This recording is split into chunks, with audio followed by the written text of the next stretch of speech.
ও ভাই রে ভাই, এখানে কারো পাঁচ সপ্তাহ এসে বসি নাই, এখানে কারো পাঁচ সপ্তাহ এসে বসি নাই, ঠিক আছে? এখানে রিয়েল কথা বলবো, যা বলবো সত্য কথা বলবো।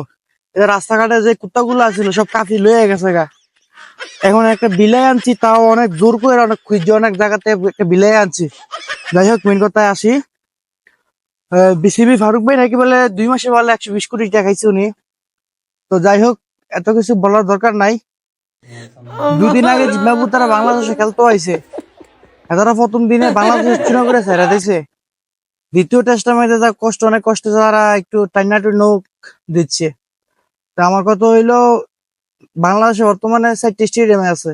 একটা হলো আপনার সিলেট, চট্টগ্রাম, ঢাকা, কক্সবাজার নাকি একটা করতেছে শুনছি। যাই হোক, তো আমরা যারা ক্রিকেট প্রেমী আছি, তাদের সবার পক্ষ থেকে ফারুক ভাইয়ের কাছে, বিসিবি ফারুক ভাইয়ের কাছে অনুরোধ, ভাই আপনি তো 2 মাসে 120 কোটি টাকা খাইছেন, এটা বড় কথা না।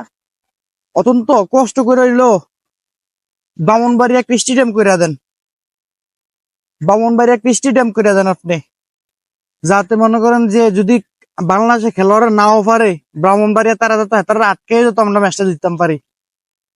আপনার কাছে একটা অনুরোধ, ব্রাহ্মণবাড়িয়া একটি ক্রিকেট স্টেডিয়াম করে দেন, আর কিছু লাগতো না আপনার। এই যে কয়েলটা দেখতেছেন, এই কয়েলটা আরেকজনের থেকে আলাদা আনছি ভিডিও করার লাগে। এবার চিন্তা করেন কেমন কাজের মধ্যে যেতে আছি।